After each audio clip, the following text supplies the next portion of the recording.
Hi, I'm Rob. Welcome to Math Antics. In this lesson, we're going to learn about another important geometry quantity called volume. Specifically, we're going to learn what volume is, and what kind of units we use to measure volume, and how we can calculate the volumes of a few simple geometric shapes.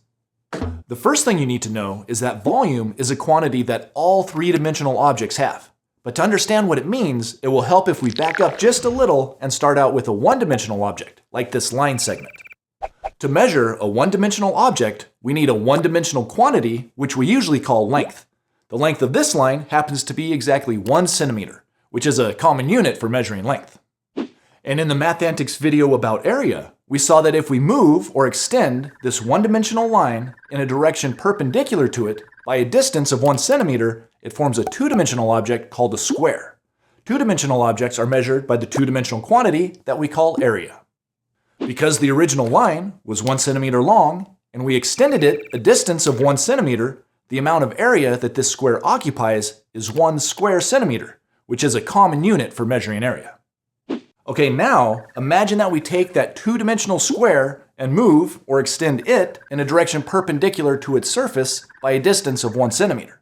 It forms a three-dimensional object that's called a cube. And to measure a three-dimensional object like this, we use a three-dimensional quantity called volume.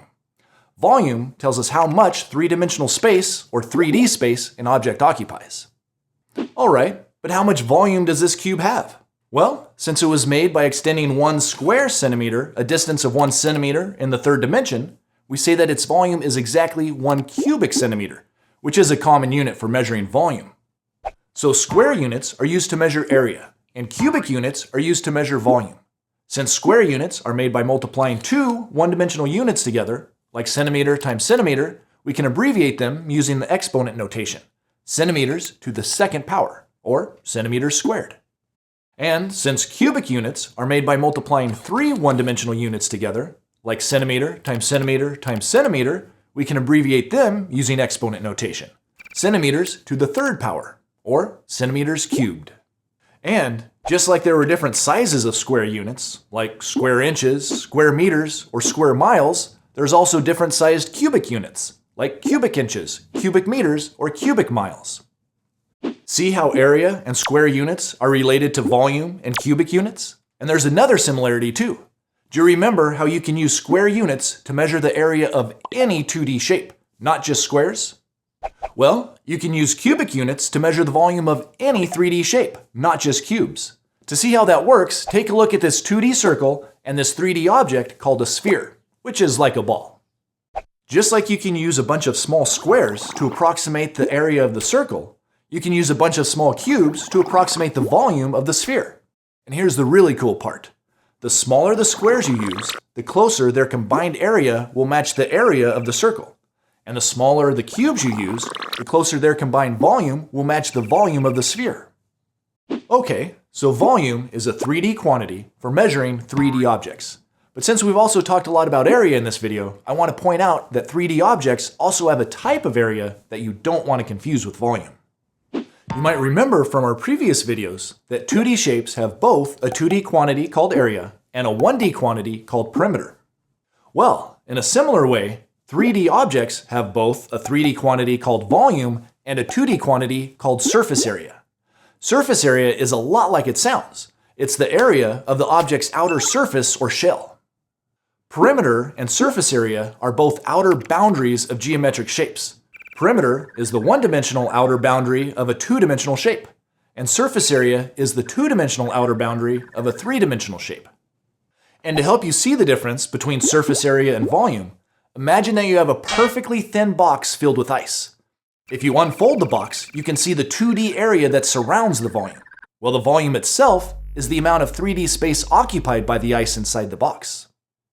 Alright, so now that you understand what volume is, and you won't confuse it with surface area, we're going to spend the rest of the video learning how to calculate the volumes of some basic geometric shapes.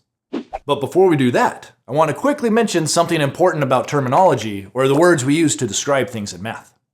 Most of the time, people agree on what to call things in math, but not always. And that's especially true when it comes to the words that we use to describe the dimensions of geometric objects.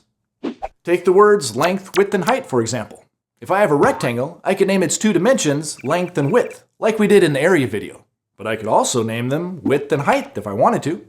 The actual names of the dimensions really aren't important, so different teachers might use different names.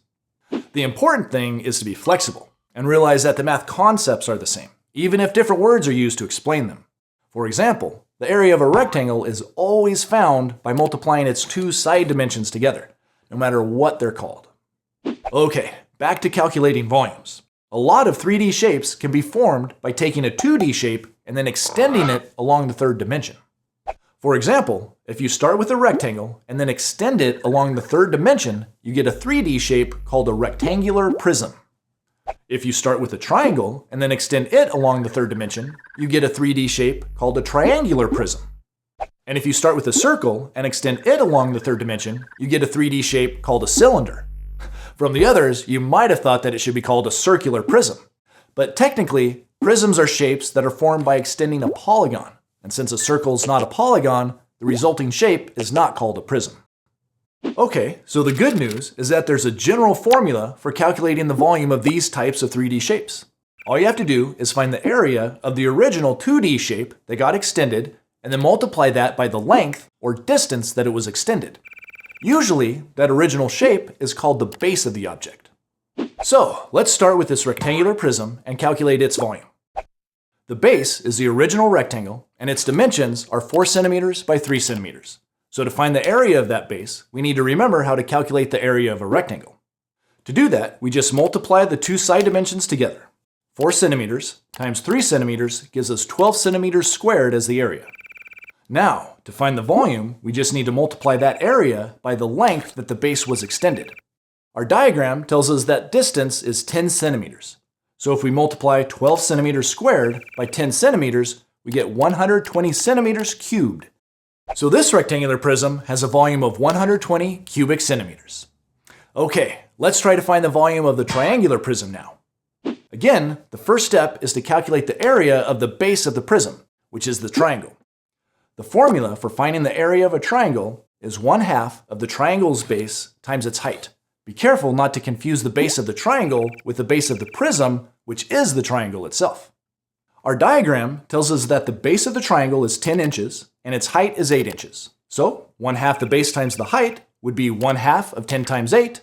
10 times 8 is 80, and 1/2 of 80 is 40, so the area of the triangle is 40 inches squared. Now all we have to do to find the volume is to multiply that area by the length that it was extended. We're told that the length is 50 inches, so we multiply 40 inches squared by 50 inches and we get 2,000 inches cubed. That's the volume of this prism. All right, are you ready to try finding the volume of the cylinder now? The cylinder is made by extending a circle, so first we need to calculate the area of that circle. As we learned in a previous video, the area of a circle is found by multiplying pi times its radius squared. The radius of this circle is 2 meters. So if we square that, we get 4 meters squared. Then we multiply by pi, which is approximately 3.14, and we get 12.56 meters squared.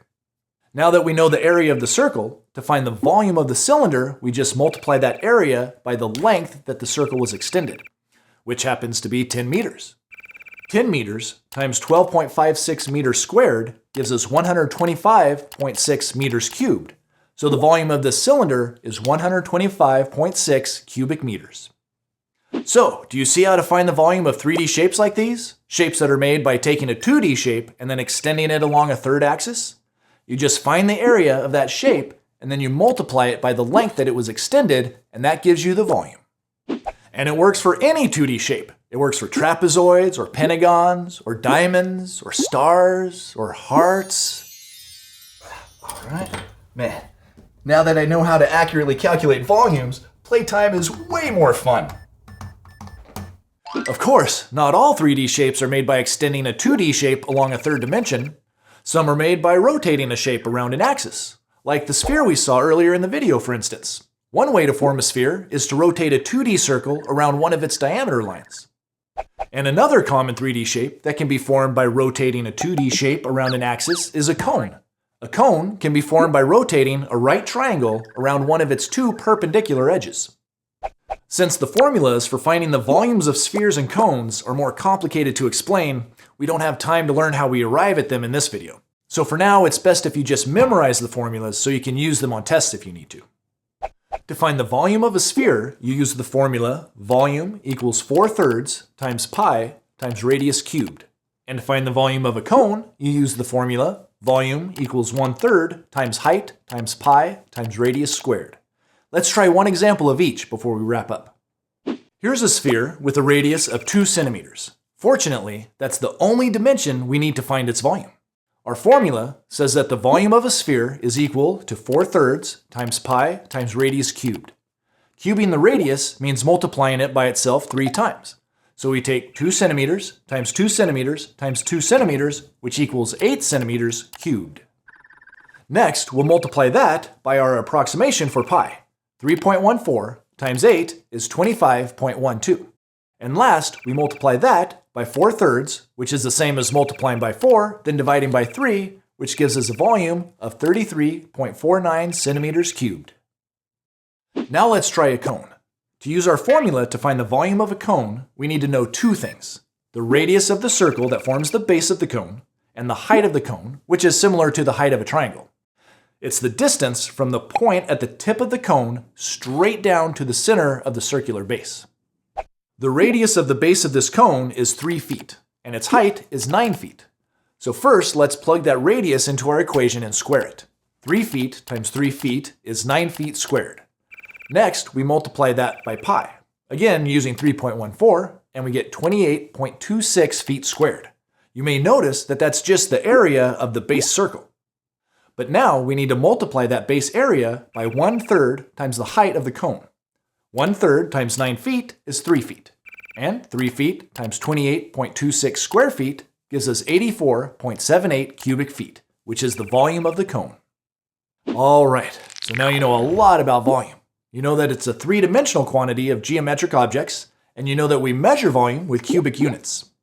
You also learned how to calculate the volume of some basic 3D shapes. Of course, there's a lot of other 3D shapes that we didn't have time to cover in this video, but now you know about some of the most common ones. The key is to put what you've learned into practice by trying some exercise problems on your own. As always, thanks for watching Math Antics, and I'll see you next time. Learn more at mathantics.com.